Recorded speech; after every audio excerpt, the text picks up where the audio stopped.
Du 1er au 31 décembre 2021, vivons au cœur des événements des derniers jours. Le retour de Jésus, les 7 dernières plaies et bien d'autres avec le livre « Événements des derniers jours ». Des réponses claires et simples pour un temps comme celui-ci. Infoline 05 96 63 10 97. Boutique Vie et Santé.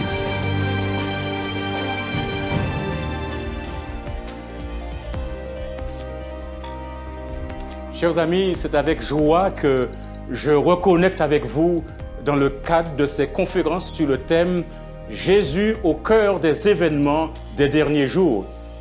C'est rassurant de savoir que nous ne sommes pas seuls face aux challenges de la vie, mais Jésus nous accompagne dans les pires situations que nous tend l'ennemi de nos âmes, qui multiplie des procédés habiles, trompeurs et déloyaux, se servant de ces objectifs-là pour réaliser notre perte, nous faire chuter. Comment vivre au milieu des pièges? Tel est le titre de la conférence de ce jour. Comment vivre au milieu des pièges? Lorsque nous parlons de pièges, nous nous référons au dictionnaire. Et le dictionnaire nous définit 4 façons pour parler ou expliquer le mot piège. Premièrement, il parle d'un engin servant pour attirer ou prendre des animaux. Deuxièmement, il est question d'une embûche insidieusement dressée pour que quelqu'un s'y laisse prendre, et par exemple un traquemar, un guet-apens, et souvent on dit tomber dans un piège. Troisième définition de piège, une difficulté, un problème volontairement dissimulé pour provoquer une erreur en cas d'inattention ou d'ignorance. Et quatrièmement, une situation en général contradictoire ou contraignante qui fait qu'on ne peut s'en échapper. Et souvent les gens disent « le piège se renferme autour de nous ». Nous passerons en revue certains des pièges utilisés par le diable pour obtenir ou réaliser ce qu'il désire, savoir nous faire chuter et nous perdre. Parmi ces artifices, il y a le déguisement chrétien. Mes amis, nous approchons de la fin de l'histoire de cette terre. Et Satan travaille plus que jamais. Il s'efforce de diriger le monde chrétien.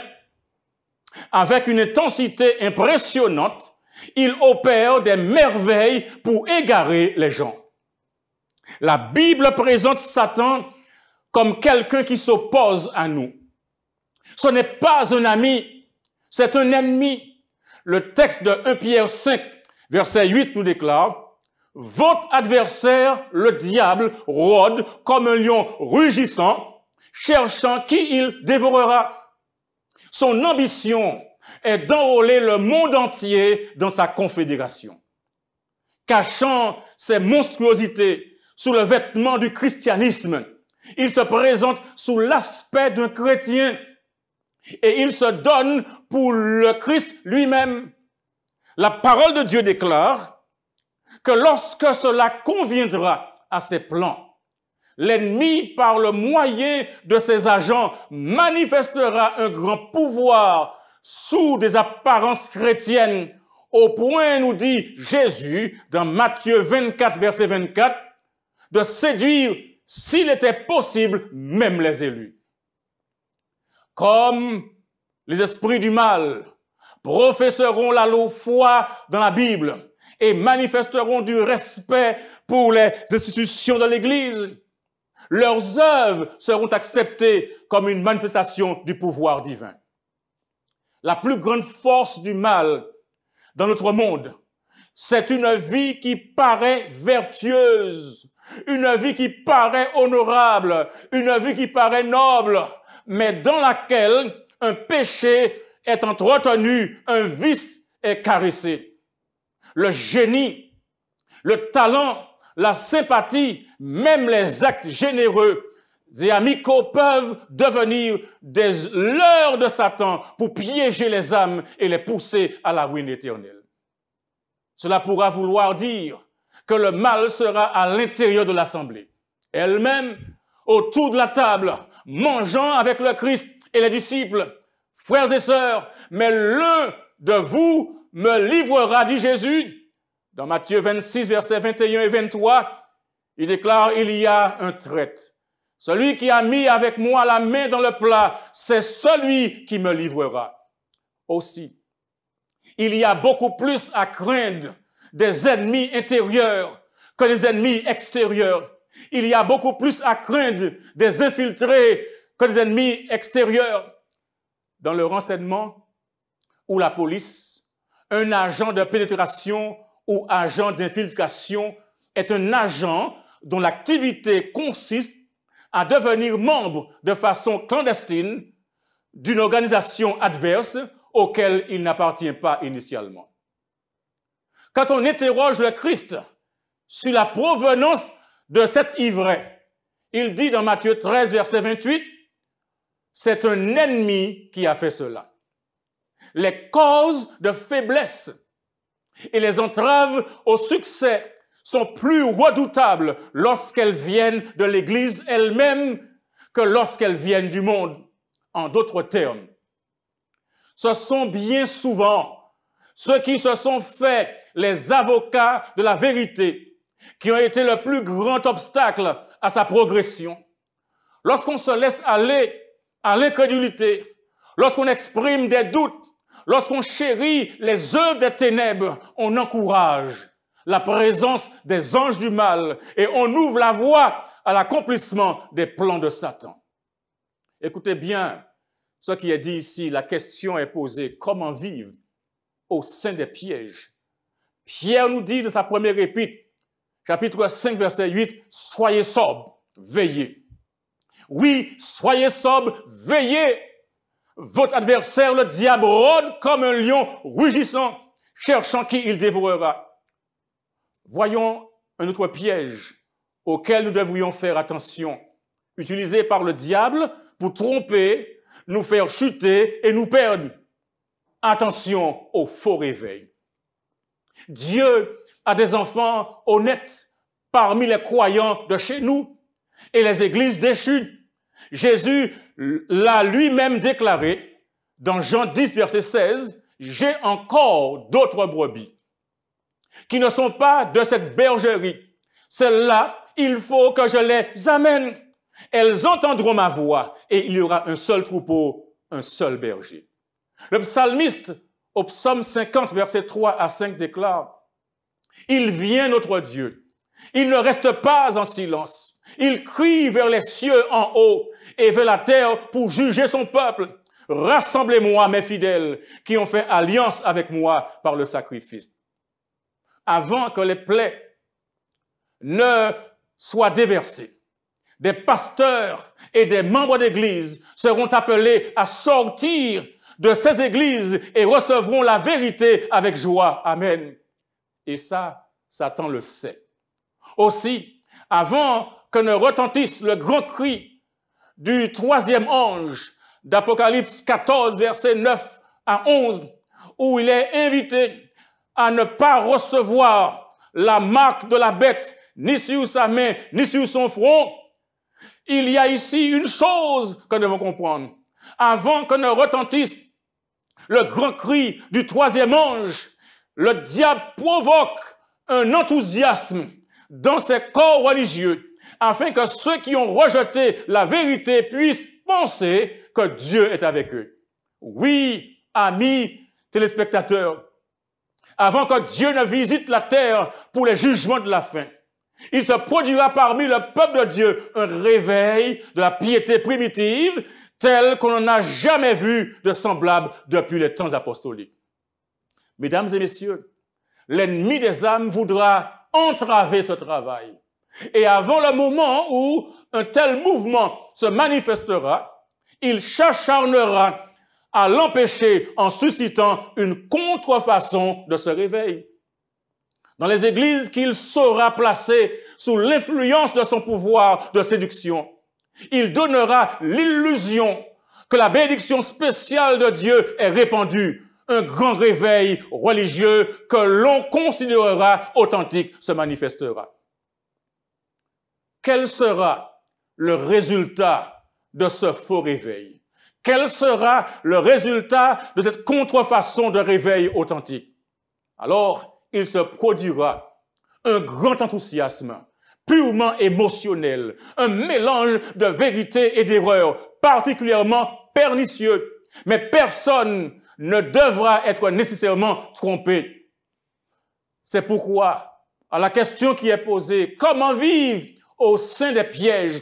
Alors je dis, à la lumière de la parole de Dieu. Oui, prenez le temps d'étudier la parole de Dieu. À la lumière de la parole de Dieu, il n'est pas difficile de discerner de quelle nature sont ces mouvements. Partout où les gens négligent le témoignage de la Bible, se détournant de ces vérités claires qui mettent les âmes à l'épreuve, en exigeant l'oubli de soi et le renoncement au monde, nous pouvons être certains que la bénédiction de Dieu n'est pas accordée. Isaïe 29, verset 13 déclare que le Seigneur dit, « Quand ce peuple s'approche de moi, il m'honore de la bouche et des lèvres, mais son cœur est éloigné de moi, et la crainte qu'il a de moi n'est qu'un précepte de tradition humaine. » Il y a un autre piège auquel nous devrions faire attention, utilisé par le diable pour nous tromper, nous faire chuter et nous perdre. C'est celui de la musique qui deviendra un piège dans les derniers jours. Mesdames et messieurs, juste avant la fin du temps d'épreuve, on se livrera à toutes sortes de manifestations étranges. On poussera des cris, on frappera sur des tambours, on jouera de la musique et on dansera. Le sens des choses raisonnables sera tellement oblitéré que l'on deviendra incapable d'y avoir recours pour prendre des décisions sages. Un charivari de bruit secoue les sens et pervertit ce qui conduit sagement aurait pu être une bénédiction. La puissance des agents sataniques animant le vacarme et le tohu-bohu carnavalesque est considérée comme une manifestation de l'œuvre du Saint-Esprit. Ces choses qui se sont produites dans le passé, écoutez bien cela, ces choses qui se sont produites dans le passé se reproduiront dans l'avenir. Satan fera de la musique un piège par la façon dont elle sera conduite. Mesdames et messieurs, c'est sérieux, très sérieux. Un seul exemple pour montrer comment les pièges de Satan sont subtils et peuvent faire chavirer même un sacrificateur. Dans le livre de l'Exode, chapitre 32, Moïse est sur la montagne du Sinaï pour recevoir les tables de la loi, les 10 commandements. Le peuple s'impatiente parce que Moïse tarde à descendre de la montagne.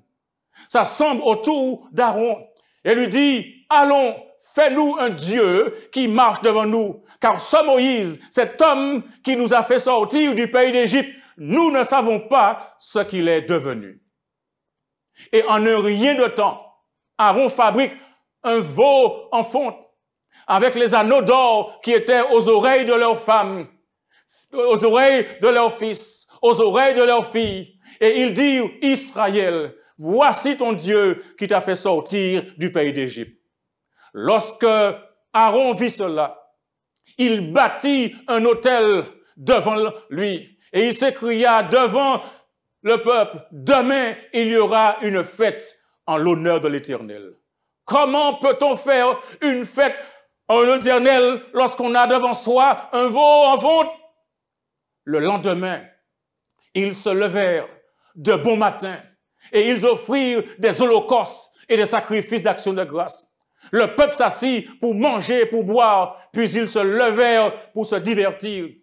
L'Éternel dit à Moïse, « Va, descends, car ton peuple que tu as fait sortir du pays d'Égypte s'est corrompu. » Au verset 17 d'Exode 32, Josué entendit la voix du peuple qui poussait des cris et il dit à Moïse, « Il y a un cri de guerre dans le camp. » Moïse répondit, « Ce n'est ni un cri de vainqueur, ni un cri de vaincu, Ce que j'entends, c'est la voix de gens qui chantent. Et comme il s'approchait du camp, il vit le veau et les danses. La colère de Moïse s'enflamma. Il jeta de ses mains les tables et les brisa au pied de la montagne.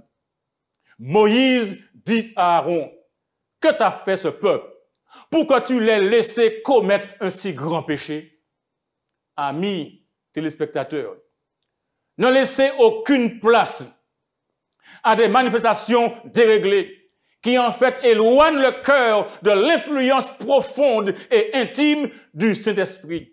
L'œuvre de Dieu se caractérise toujours par le calme et la dignité. L'expérience du prophète Élie dans la montagne, fuyant devant la menace de la reine Jézabel, dans 1 Roi 19, verset 11, nous enseigne que l'Éternel n'est pas dans le vent. L'Éternel n'est pas dans le tremblement de terre. L'Éternel n'est pas dans le feu, mais dans un murmure doux et léger. Mon ami, le Seigneur, l'Éternel, le Saint d'Israël te dit aujourd'hui, c'est dans la tranquillité et le repos que sera ton salut. C'est dans le calme et la confiance que sera ta force. Mais tu ne l'as pas voulu. Alors, fais attention. Fais attention au piège de l'ennemi des âmes. Voilà encore un autre piège des derniers jours. Fais attention aussi au piège des faux dons de langue. Le fanatisme, le faux enthousiasme, le faux don des langues et les manifestations bouillantes ont été considérés comme des dons que Dieu aurait placés dans l'Église. Et certains ont embrassé cette erreur. Mais l'Écriture déclare dans Matthieu 7, verset 16, « Vous les reconnaîtrez à leurs fruits. » Le fanatisme et le bruit ont été regardés comme spécialement comme des preuves de la foi. Certains ne sont pas satisfaits des réunions si elles n'offrent pas un moment de fort enthousiasme. Ils travaillent pour cela et s'emballent. Mais l'influence de telles réunions est néfaste. Lorsque l'excitation momentanée est passée, ils plongent plus bas qu'ils n'étaient auparavant, car leur enthousiasme ne vient pas de la bonne source. Écoutez ceci, et si vous dormez, réveillez-vous. Les réunions les plus profitables à l'avancement spirituel, ce sont celles qui sont marquées par la solennité, où l'on sonde son cœur, chacun cherchant à se connaître et avec ferveur et humilité à connaître le Christ. Comment vivre au sein des pièges? Eh bien, il faut accepter les conseils inspirés des apôtres Jacques et Pierre, quand ils disent dans Jacques 4, verset 10 et 1 Pierre 5, verset 6, « Humiliez-vous devant le Seigneur, et il vous élèvera. Humiliez-vous donc sous la puissante main de Dieu, afin qu'il vous élève au temps convenable. » Ce qu'il faut comprendre ici, mes amis, c'est que les pièges en question sont le produit de l'ingénierie satanique. En outre, il faut savoir que des anges du mal revêtent l'apparence d'êtres humains. Par conséquent, Satan saisira toutes les occasions de détourner les hommes de leur alliance avec Dieu. Lui-même et ses anges tombés avec lui apparaîtront sur la terre sous une forme humaine, cherchant à tromper les âmes. Les anges de Dieu apparaîtront aussi sous une forme humaine et utiliseront tous les moyens qui sont en leur pouvoir pour contrecarrer les intentions de l'ennemi. Amis qui m'écoutez, c'est le moment de prendre très au sérieux l'admonition ou l'advertissement de Jésus. Dans 1 Pierre, chapitre 5, verset 8, il est déclaré « Soyez sobres, veillez, votre adversaire, le diable, rôde comme un lion rugissant, cherchant qui il dévorera. » Des anges du mal, sous une forme humaine, parleront à ceux qui connaissent la vérité. Ils vont vous déformer et fausser les affirmations des messagers de Dieu. Des avertissements sont donnés au chapitre 6 de l'épître aux Éphésiens. C'est le moment de les recevoir. Pourquoi? Car nous sommes engagés dans une guerre contre l'armée des ténèbres. Si nous ne suivons pas notre chef, Jésus-Christ, Pas à pas, Satan remportera la victoire sur nous. L'heure n'est pas à la plaisanterie, car nous sommes en guerre. Éphésiens 6, verset 12 déclare, « Nous n'avons pas à lutter contre la chair et le sang, mais contre les dominations, contre les autorités, contre les princes de ce monde de ténèbres, contre les esprits méchants dans les lieux célestes. » Des anges du mal, sous l'influence de croyants, travailleront dans nos rangs et susciteront un puissant esprit d'incrédulité. Que cela même ne vous décourage pas, mais mettez tout votre cœur sincère à lutter pour le Seigneur contre les puissances des agents sataniques. Ces puissances du mal s'assembleront dans nos réunions, non pour recevoir une bénédiction, mais pour contrecarrer les influences de l'Esprit de Dieu. L'heure n'est pas à la paralysie, l'heure n'est pas à l'hésitation ou au doute, car nous sommes en guerre. Au reste, frères, nous rappelle l'apôtre Paul dans Éphésiens 6, versets 10 et verset 11. Fortifiez-vous dans le Seigneur et par sa force toute puissante, revêtez-vous de toutes les armes de Dieu afin de pouvoir tenir ferme contre les ruses du diable. Ce n'est pas une guerre contre les êtres humains, mais une guerre contre les dominations, contre les autorités, contre les princes de ce monde de ténèbres, contre les esprits méchants dans les lieux célestes. C'est pourquoi, mesdames et messieurs, prenez toutes les armes de Dieu afin de pouvoir résister dans le mauvais jour et tenir ferme après avoir tout surmonté. Tenez donc ferme. Ayez à vos reins la vérité pour ceinture. Revêtez-vous de la cuirasse de la justice. Mettez pour chaussure à vos pieds le zèle que donne l'évangile de paix. Prenez par-dessus tout le bouclier de la foi avec lequel vous pourrez éteindre tous les traits enflammés du malin. Prenez aussi le casque du salut et l'épée de l'esprit qui est la parole de Dieu. Faites en tout temps, par l'esprit, toutes sortes de prières et de supplications. Veillez à cela avec une entière persévérance et priez pour tous les saints, priez pour les frères et sœurs, priez pour vos amis, priez pour vos voisins. Prions. Comment vivre au milieu des pièges? Jacques nous le dit au chapitre 4, verset 7. Soumettez-vous donc à Dieu, résistez au diable et il fuira loin de vous. Mon ami, Dieu est prêt à t'accorder une grâce plus excellente. C'est pourquoi l'Écriture dit, Dieu résiste aux orgueilleux, mais il fait grâce aux humbles. Mais pour recevoir cette grâce de Dieu, tu dois faire preuve d'humilité et être prêt à te soumettre à sa volonté et à son plan. Cette soumission implique une confiance sans faille, c'est-à-dire totale, dans tous les arrangements de Dieu pour ta vie et pour ton bien personnel. C'est ainsi et ainsi seulement, je le reprends, c'est ainsi et ainsi seulement que tu pourras échapper au piège de l'ennemi. Ta seule sécurité se trouve sous l'abri du Très-Haut, sous l'abri du Dieu Tout-Puissant. Alors, soumets-toi à lui. N'attends pas demain, mais soumets-toi à lui aujourd'hui. Accepte-le aujourd'hui pour protecteur et sauveur de ta vie. Que l'Éternel te bénisse et qu'il te garde.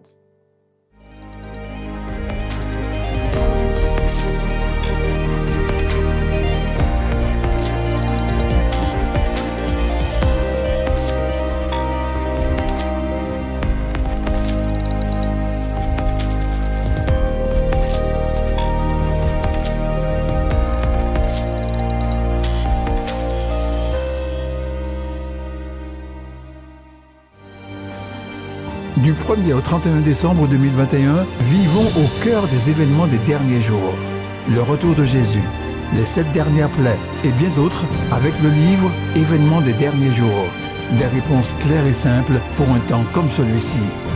Infoline 05 96 63 10 97. Boutique Vie et Santé. Le département des publications de la Fédération de la Martinique vous présente Jésus, au cœur des événements des derniers jours. Avec le conférencier Daniel Lassonnier sur Zouk TV et Espérance Média, Jésus, au cœur des événements des derniers jours du 6 au 19 décembre 2021 à partir de 18h le samedi et le dimanche, 19h30.